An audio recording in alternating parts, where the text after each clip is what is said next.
Bismillah, alhamdulillah, wassalatu wassalamu ala rasulillah wa ala alihi wa ashabihi wa man tabi'ahum bi ihsan ila yaumil qiyamah amma ba'du. Kelas 8 rahimani wa rahimakumullah. Naam, pelajarannya tarikh ya. Tapi nanti insya Allah tarikh dan tafsirnya. Tapi tafsirnya kita libur dulu. Kita pakai jamnya untuk menambahi materi tarikh karena ini materi bab terakhir dari Daulah Umayyah. Naam. Kita sampai di penaklukan yang terakhir dari masa Daulah Umayyah. Setelah terjadi penaklukan ini tahun ke-89, 90, 91, 92, maka setelah itu tidak ada lagi Daulah Umayyah. Loh kok bisa? Nah, ada terjadi konflik internal antara kaum muslimin yang mana itu membuat suatu fitnah, perebutan kekuasaan, pemberontakan terhadap pemerintah, dan pembunuhan terhadap seluruh klan Umayyah. Seluruh klan Umayyah yang dia berhak menjadi khalifah, semuanya nanti akan dibunuh oleh daulah yang akan berdiri setelahnya. Kok bisa seperti itu? Nanti kita akan sampai insya Allah Ta'ala setelah kita menyelesaikan Daulah Umayyah ini. Kemudian setelah kemarin wilayah Maroko atau Maghrib dengan Musa bin Nusir dan Tariq bin Ziyad, kemudian beliau menyeberang ke daerah Andalusia. Berarti ini dari negara Syam ekspansinya menuju ke barat. Dan di waktu yang bersamaan juga Al-Walid bin Abdul Malik juga mengutus atau memperluas masa pemerintahannya itu juga ke arah timur, yaitu di antara Sungai Saihun dan Sungai Jaihun. Ke timur itu berarti sekarang adalah daerah Irak, Iran, Uni Soviet atau Rusia, terus kemudian dan sebagian daerah Cina serta India. Di sana juga Uni Soviet dan juga negara-negara pecahannya. Dulu namanya Rusia itu dulu negara besar. Namanya Uni Soviet. Tahun 90 berapa gitu negaranya itu pecah. Jadi ada yang melepaskan diri dari negara Uni Soviet. Dia di sana menjadi Uzbekistan, Kazakhstan, Turkmenistan, dan yang lainnya. Kemudian Uni yang paling besar itu namanya Rusia. Yang ibu kotanya berada di Moskow itu, Moskow. Dan Al-Walid bin Abdul Malik, beliau itu memerintahkan menempatkan Al-Hajjaj bin Yusuf As-Saqafi menjadi gubernur Irak. Terus kemudian Khutaibah bin Muslim, ini antum menghafalkan nama-namanya, ini nama-nama yang penting. Hajjaj bin Yusuf, tadi ada Tariq bin Ziyad, sebelumnya ada Tariq bin Ziyad, ada Musa bin Nusair, dan juga di sini di sebelah penaklukan sebelah timur ada Hajjaj bin Yusuf dan juga Khutaibah bin Muslim al-Bahali. Yang dia diutus sebagai gubernur di daerah Khorasan. Kemudian maka Khutaibah ini bermaksud untuk mengadakan penaklukan itu di daerah Marwan, menjadikan daerah Bukhara, Samarkand, Khawarizm dan Shahshikon. Bukhara, Samarkand, Khawarizm ini dulunya mereka adalah agama yang dia kalau kita agama yang bukan agama ahli kutab, bukan. Mereka itu terutama di Bukhara sebagian besar adalah Majusi. Atau penyembah-penyembah patung. Apa sih namanya tuh? Saya lupa. Kalau bahasa kita kejawen. Kalau bahasa kita kan ada tuh. Orang-orang Jawa zaman dahulu itu nyembah apa? Nyembah patung. Nggak tahu itu bukan Buddha, bukan juga. Dia nyembah patung kejawen. Kemudian ditaklukkan oleh Khutaibah bin Muslim.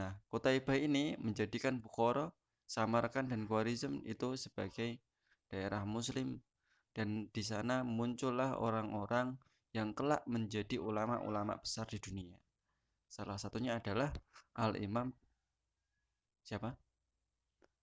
Al-Imam Bukhari. Imam Bukhari Bukhari itu sebenarnya nama tempat, yaitu Bukhara. Imam dari Bukhara, daerah Bukhara itu Imam Bukhari. Nah, Muhammad bin Ismail. Nah, Al-Bukhari. Kemudian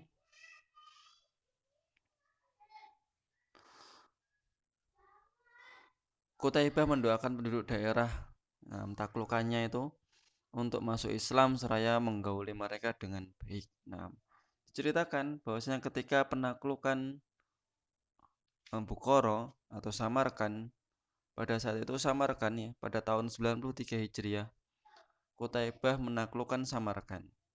Dalam penaklukan kota itu terjadi perang. Kemudian penduduk kota Samarkan mengadakan perdamaian. Nah, setelah terjadi perdamaian, maka Qutaibah ini mengambil patung-patung mereka yang mereka sembah. Nah, kemudian Qutaibah meletakkannya di satu wadah, ya, di satu tempat yang sama sampai patung tersebut hampir seperti istana saking banyaknya. Nah, lalu Qutaibah ini menginstruksikan anak buahnya untuk mengoyak atau menghancurkan patung tersebut. Nah, dan penduduk Samarkan menangis berteriak-teriak. Dan salah seorang di antara mereka yang beragama Majusi mengatakan, di antara patung-patung ini ada patung kuno. Siapa yang membakarnya akan binasa. Lalu datang Raja Gharuk, rajanya di daerah Samarkand, yang dia menyerah tadi. Barang siapa membakarnya maka akan binasa. Kemudian datanglah raja tersebut melarang pembakaran patung tersebut kepada Qutaibah. Aku nasihati kepadamu wahai Qutaibah untuk tidak membakar patung ini. Tapi Qutaibah bangkit dan membawa obor api serta berkata, aku akan membakar dengan tanganku sendiri. Silahkan kalian perdayakan aku. Kemudian jangan melihat. Kemudian Qutaibah pun bangkit dan bertakbir seraya membakar patung tersebut dan tidak terjadi apa-apa. Itu daerah yang ditaklukkan oleh Qutaibah. Di sini ada petanya. Semoga jelas ya. Waduh.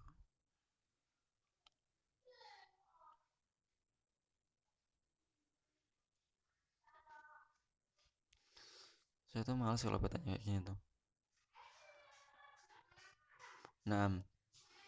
Intinya yang bagian atas itu ada sungai ya, ada sungai dua di bagian atas itu adalah kota-kota yang atau negara-negara yang ditaklukkan oleh Qutaibah.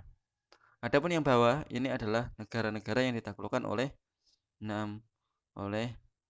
Hajjaj bin Yusuf dan juga nanti bersama dengan saudaranya yang bernama Muhammad bin Al-Qasim As-Saqafi. Kemudian selesai dari Qutaibah, kemudian cerita dari Hajjaj bin Yusuf As-Saqafi dan juga saudaranya, anak dari pamannya.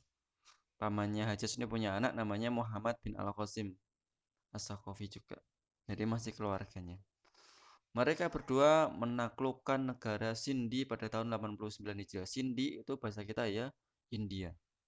Nah, bahasa kita India. Maka kita dapati sebagian India itu juga ada umat muslim. Meskipun tidak banyak.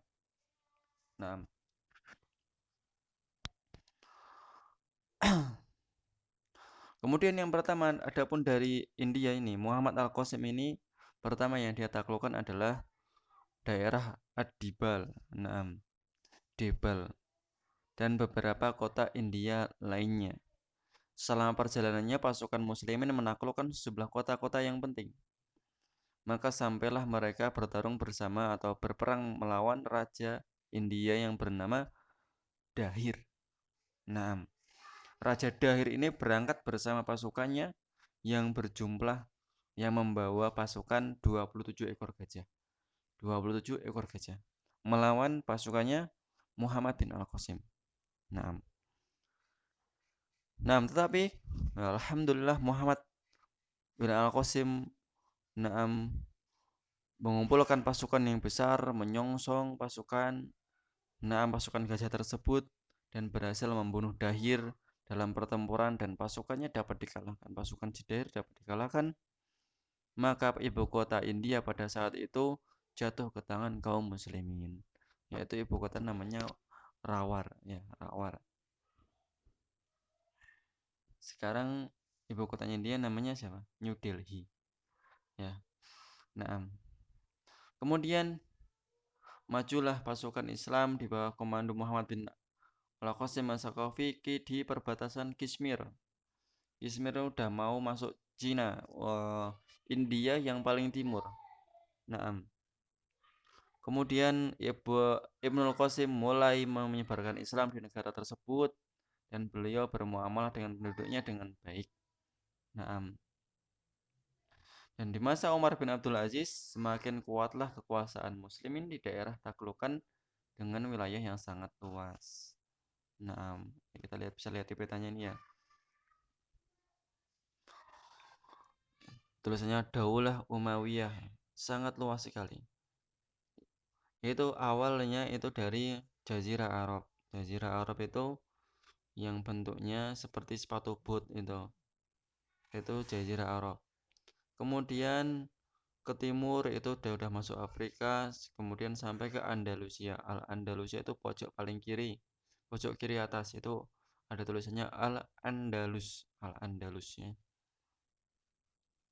Kita perbesar ya, semoga kelihatan. Nah, ini Antum bisa bayangkan, ini pucuk dunia ke pucuk dunia. Cuman yang nggak tersentuh Islam memang Amerika. Dari awal itu memang Amerika yang tersentuh karena melewati Samudra Pasifik dan juga Samudra Atlantik. Nah, Andalusia. Kemudian ini wilayah Maroko. Nah, Bahrul Rum ini perbatasan dengan Roma Italia yang kayak sepatu hak tinggi itu Italia Roma. Nah, sampingnya itu Konstantinopel. Bahrul Rum, Laut Roma. Kemudian Misro, ini adalah Mesir. Ya, ini Mesir. Kemudian ini ada Laut Merah ya. Laut Merah ini yang memisahkan antara Jazirah Arab dan juga Afrika. Nah, ini ada tulisan Makkah Al-Mukarramah. Nah, dan Madinah Al-Munawwarah. Disinilah Islam dulu awal mula munculnya Islam. Kemudian ada Damaskus. Ini Daulah, Daulah ini dia ada kata Daulah ini ya. Daulah yang taknya ini atasnya ini Damaskus. Itulah ibu kota Daulah Umayyah, berada di Damaskus. Kemudian ke timur dan sampailah ini kepada Anam. Ini daerah Samarkand dan juga Indi. Insyaallah. Nah, itu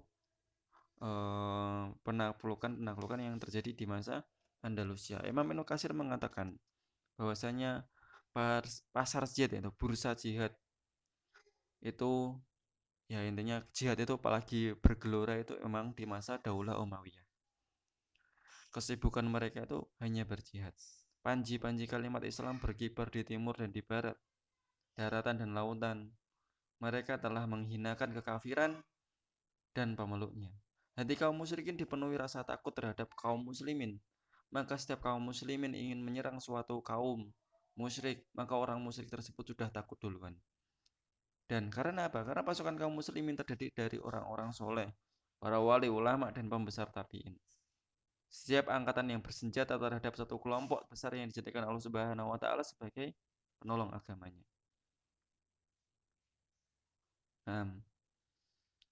Kemudian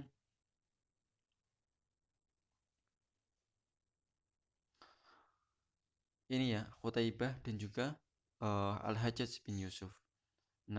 Sementara itu,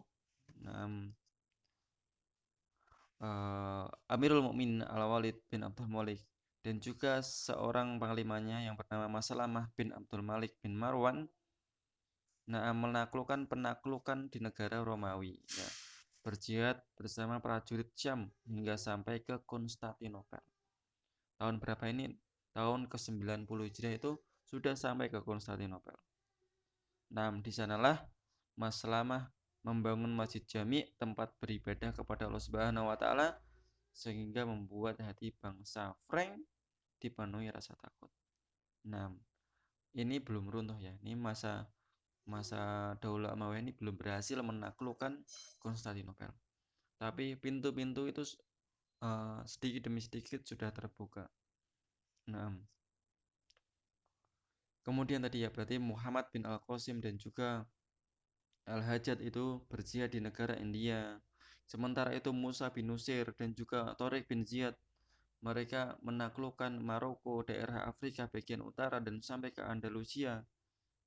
Mesir, Maroko, Afrika, Andalusia, Spanyol, Portugal, yaitu Musa bin Nusir dan juga Tariq bin Ziyad. Di daerah Samarkand, terus kemudian Khorasan, terus kemudian Bukhara, itu yang melakukan jihad di sana bernama Khutaibah. Kemudian yang ketiga, yang daerah daerah Sindi, daerah Cina, daerah India, itu yang daerah Indi itu yang melakukan jihad bernama Hajjaj bin Yusuf dan saudaranya bernama tadi siapa? Muhammad bin Al-Qasim As-Saqafi. Saya kira cukup dari saya. Semoga bermanfaat. Pertemuan depan itu ulangan tarikh bab Daulah Umayyah. Dipelajari. Assalamualaikum warahmatullahi wabarakatuh.